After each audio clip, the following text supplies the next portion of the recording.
In this video, we're going to be covering linear functions that include point-slope form and standard form. So this foldable should be glued onto page 8 of your review book. So starting off, let's talk about the two types of form. So point-slope form is easily written when given the slope, which remember is represented by the letter M, and a point which we would label as x1, y1. Now, standard form can be helpful for finding your x and y intercepts.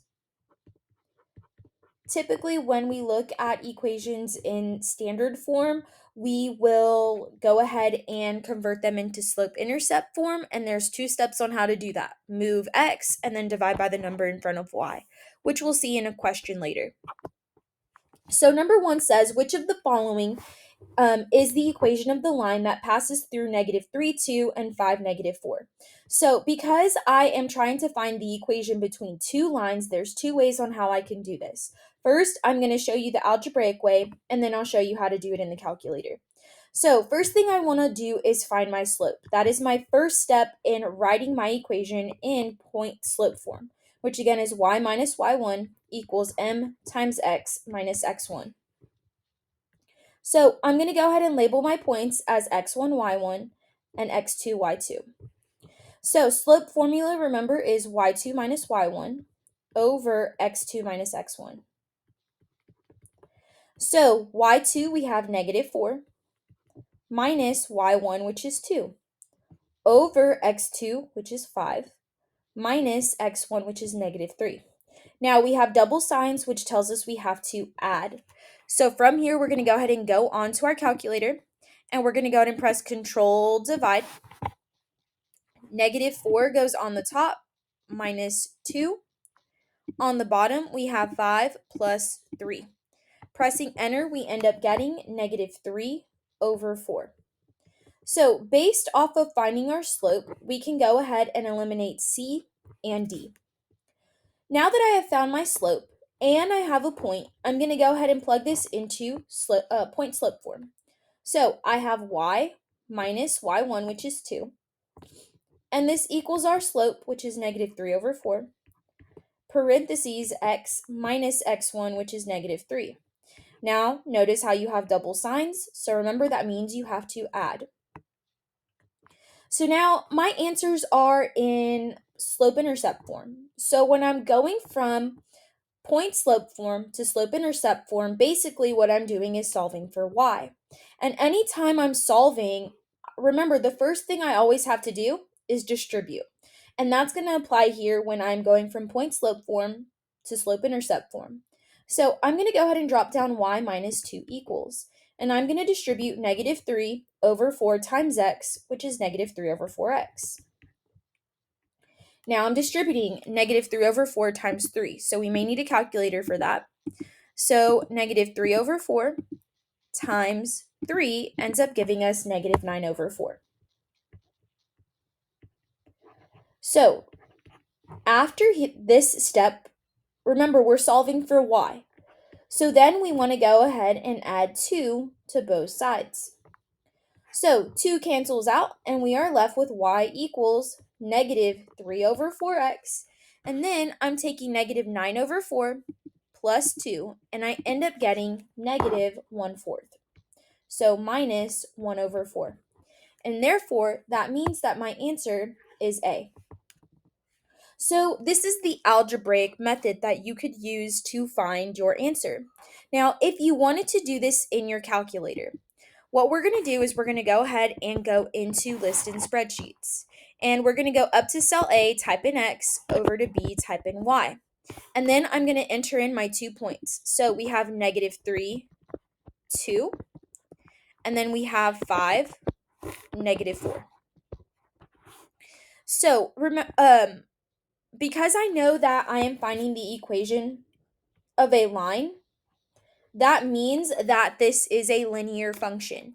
So in list and spreadsheets, to find the equation of a line, I can go ahead and press menu 4, 1, 3. I'm going to go ahead and type in X for my X list, Y for my Y list, and press enter twice. Now here, I end up getting -0.75 as my slope, and negative 0.25 as my y-intercept.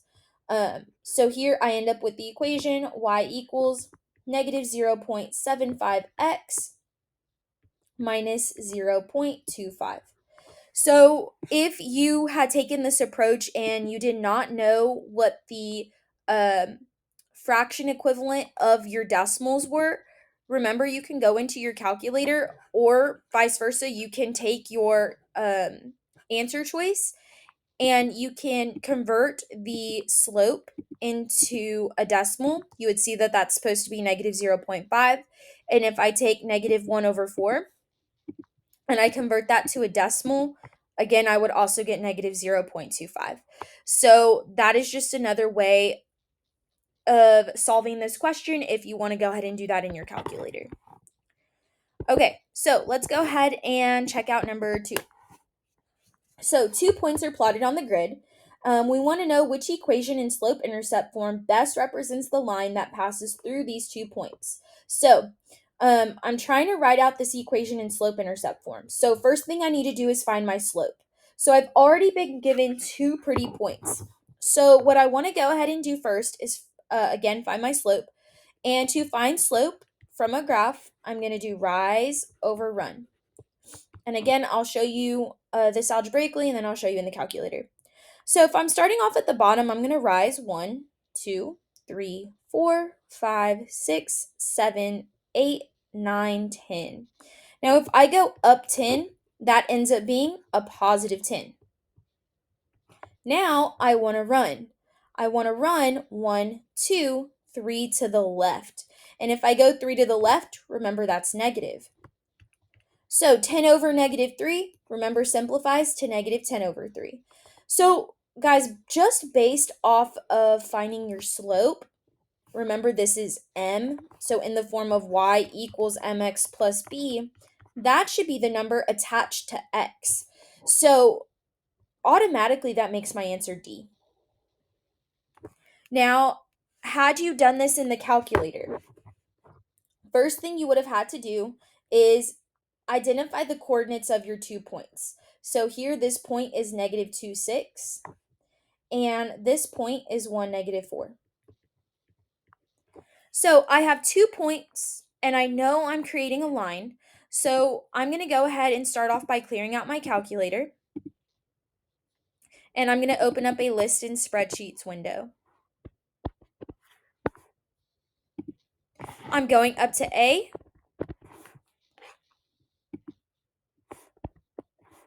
typing in X, and then over to B, typing in Y.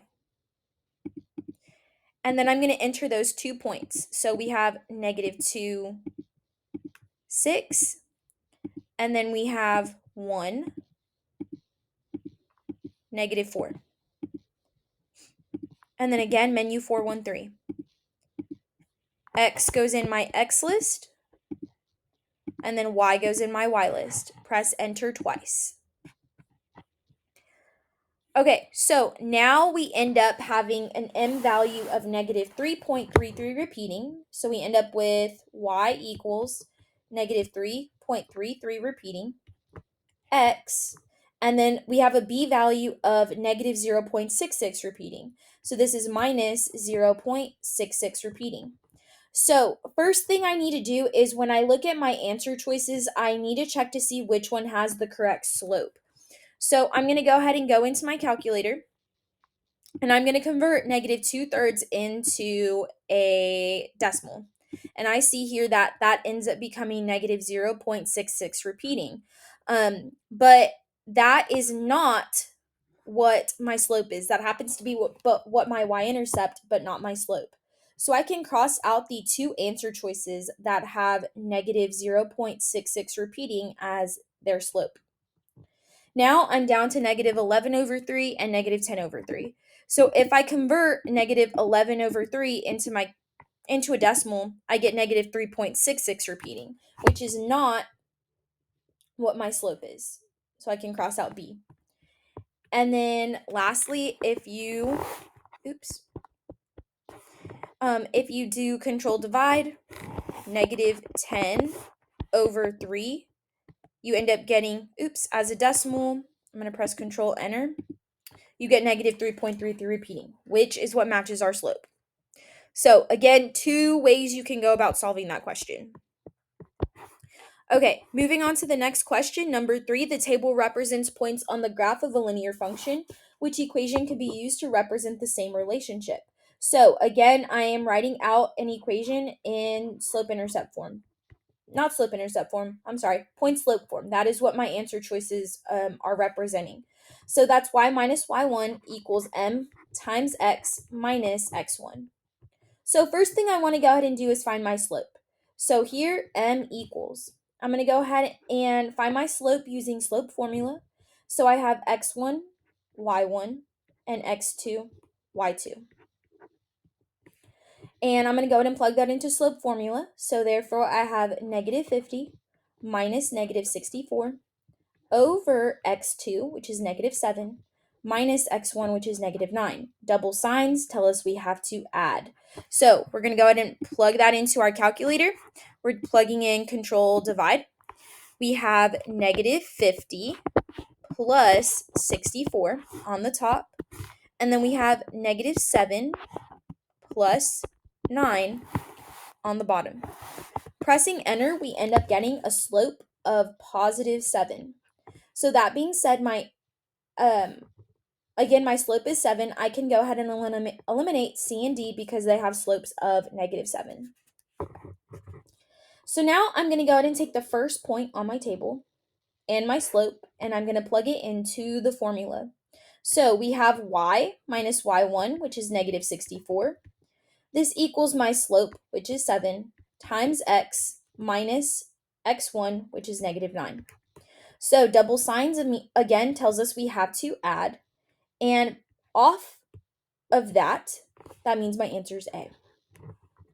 The alternative way of doing this is to, one, I again always highly suggest finding your slope because that eliminates some answer choices and it means that you have less work to do with this next step. So with this next step, let's say I was down to A and B. What I would go ahead and do is I would go ahead and solve the equation for y. And you don't have to fully solve it. To solve for y, all I would do is move over the 64. And I would end up getting y equals 7 times x plus 9. And remember, anytime you move something across the equal sign, you have to do inverse operations. So I would end up subtracting 64. So this is what A would be. And if I did B, again, inverse operations, this would be y equals 7 times x minus 9 plus 64. So what I can go ahead and then do is go into my graphs. And I can type in 7 parentheses x plus 9 minus 64. Press enter, then press Control T. And then I'm going to check my table for these points. So the first point I want to check is negative 964, which I have. Then I have negative 7, negative 50, negative 5, negative 36, and negative 3, negative 22. So that again just verifies that A is my answer. So let's say I had done B. So we have 7 parentheses x minus 9 parentheses plus 64. Again, Control T. First point I go up to check is at negative 9, and I see that it is at negative 2. At negative 7, we're at negative 48. So that again just verifies that B was not our answer. So again, A is my answer. Let's go to move on to number 4. So number 4 says, which graph best represents y plus 3 equals 3 over 2 times x minus 2? So remember that this is in point slope form. So this is y minus y1 equals m. Let me go ahead and put that a little bit more centered. Y minus y1 equals m times x minus x1. So first thing I want to go ahead and look at is my slope. It looks like my slope can be represented by 3 over 2. Now, when I look at my slope, I notice that it's positive, which means that my graph should increase from left to right. that being said, based off of my slope, I can actually go ahead and eliminate A and B because those have negative slopes. They go down from left to right. Now, looking at my point, I want to go ahead and pull my point from the equation. Now, something that is important to note here, also remember your point is x1, y1. Also, important to note here is that anytime you are pulling your point from your equation when it is in point slope form, your x value and your y value are opposite of how they appear. So if I go over to x1 and we have minus 2, that means the value of x is actually 2. Comma, if I go over to y1, I'm adding 3. Again, it's always the opposite, so I have a point at 2, negative 3.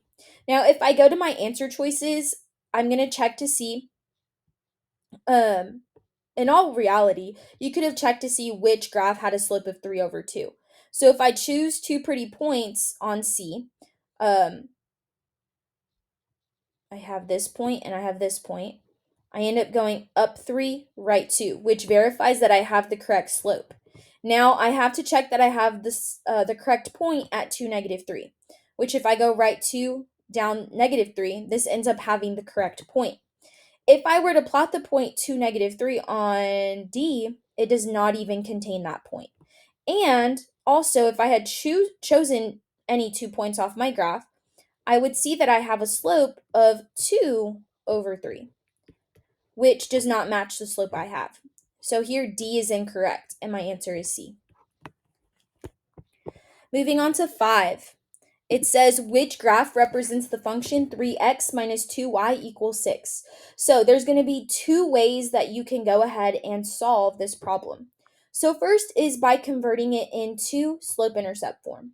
So when I'm going from standard form to slope-intercept form, my first step is to move x across the equal sign. When I do that, remember it's inverse operations. So I'm going to go ahead and subtract 3x to the right. 3x is going to cancel out. I'm going to drop down negative 2y equals negative 3x plus 6. Last step is to divide by the number in front of y. So I'm dividing every single term by negative 2. So negative 2 cancels out. We have y equals. I'm going to pull negative 3 over negative 2 apart from x. And I'm going to go ahead and simplify that. And I see that I end up getting positive 3 over 2. So we get 3 over 2x, and then 6 divided by negative 2 ends up giving me negative 3. So here I'm supposed to have a slope of 3 over 2 and a y-intercept at negative 3. So first thing I want to go ahead and do is look at my answer choices, and I want to see if I can eliminate anything based off of not having a y-intercept at negative 3. So if I look at A, I have a y-intercept at negative 3. That means I can go ahead and keep it. If I look at C, I have a y-intercept at positive 3, which means I can go ahead and eliminate C. If I look at B, I again have a y-intercept at positive 3, which again means I can eliminate B. And if I look at D, I notice that I have a y-intercept at negative 3, so I can go ahead and keep D. So now I'm stuck between A and D. So from here, I want to go ahead and check my slope. So in terms of rise over run, if my rise is 3, that means I'm going up 3. If my run is a positive 2, that means I'm going right 2. So from my y-intercept, I'm going up 1, 2, 3, and then right 1, 2. Here's where my point should pass, and it does not. Therefore, A cannot be my answer. Looking at D, I'm going up 1, 2, 3, right 1, 2. Double check. Up 1, 2, 3, right 2. So here, D ends up being my answer. So that's the first way on how to do it, doing the algebraic method. Now remember on the front cover we talked about how standard form allows us to find our x and y intercepts. So an alternative method for solving this problem, I'm going to go ahead and clear my screen, is by finding my x-intercepts and my y-intercepts. So if I'm finding my x-intercept, I'm going to go ahead and take the value or the term that has the x variable, 3x, and I'm going to set it equal to 6. And I'm going to solve for x. So I'm going to divide both sides by 3. And I end up with x equals 2. So as a coordinate, my x-intercept should be at 2, 0. Then I'm going to go ahead and find my y-intercept. So to find my y-intercept, I'm going to go ahead and take negative 2y equals 6. Divide both sides by negative 2. And I end up with y equals negative 3. Therefore, I should have a y-intercept at 0, negative 3. So looking at my answer choices, let's start off by checking to see if we can eliminate anything based off of not having a x-intercept at 2, 0. So if I look at A and I go to the x-axis at 2, its graph does not pass through it. If I look at B and I go to the x-axis at 2, 0, the graph does not pass through it. If I look at C and I go to 2, 0 on the x-axis, my graph does not go through it. If I look at D, my graph does go through 2, 0. So then I want to check to see if it has the correct y-intercept at 0, negative 3, which it does. So again, my answer here is D. Again, 2 methods on how you can go about solving that one equation. That's going to go ahead and complete your foldable 4-point slope form and standard form.